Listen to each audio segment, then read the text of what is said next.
મોટી મઉ બેઠક ઉપર ભાજપના બળવંતસિંહ ટપુભા જાડેજાના જંગી બહુમતીથી વિજયનો વિશ્વાસ વ્યક્ત કરાયો।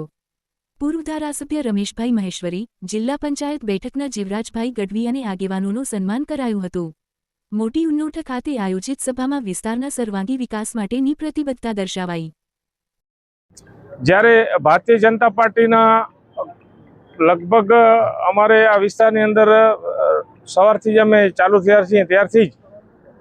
ગામડાઓની અંદર સારો એવો પ્રતિસાદ મળી રહ્યો છે અને ભારતીય જનતા પાર્ટીના જે કરેલા કામો છે અમારે વિકાસની દ્રષ્ટિએ જોવા જઈએ તો વિશ્વની સૌથી મોટી પાર્ટી ને આદરણીય શ્રી દેશના વડાપ્રધાન શ્રી નરેન્દ્રભાઈ મોદી સાહેબ, અમારા ભારતીય જનતા પાર્ટીના પ્રમુખ જગદીશ વિશ્વકર્માજી, ગુજરાતના મુખ્યમંત્રી આદરણીય ભૂપેન્દ્રભાઈ પટેલ સાહેબ અને અમારા માંડવીના લોકપ્રિય અને પ્રદેશના મહામંત્રી આદરણીય અનિરુદ્ધભાઈ દવે સાહેબના જે વિકાસના કામો કરેલા છે એની ફળશ્રુતિ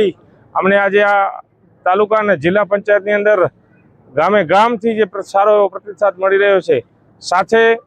અગાઉ જે 5 વર્ષની અંદર અમે તાલુકા પંચાયતમાં હતા અને એ ગામડાઓની અંદર જે કોંગ્રેસ લગભગ આ સીટ ઉપર સતત ને સતત રહી છે અને એ પાછળ 5 વર્ષની અંદર અમે દરેક સમાજોની અંદર દરેક સમાજોના કાર્યો કર્યા છે અને વિકાસના કામો કરેલા છે।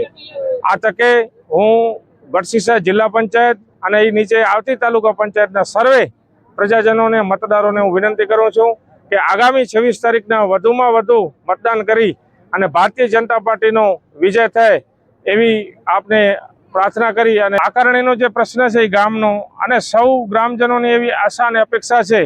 કે એ મુદ્દાનું જલ્દીમાં જલ્દી નિરાકરણ આવે અને વિકાસના જે કામો છે એ વિકાસના કામો અમારા ભારતીય જનતા પાર્ટી અમારા ધારાસભ્યશ્રી દ્વારા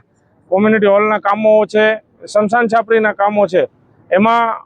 જલ્દીથી જલ્દી વેગ આવે એવા અમારા પ્રયત્નો છે અને ગ્રામજનોને ખાતરી આપી છે કે આગામી સમયની અંદર જે ભૂકંપ પાછળ જે ગામનો આ જે આકારણીનો પ્રશ્ન છે, આજે અહીંથી રમેશભાઈ મહેશ્વરી સાહેબે ગામને ખાતરી આપી છે કે અમે આ પ્રશ્ન જે છે આકારણીનો એ અમે એનું સોલ્યુશન કરશું।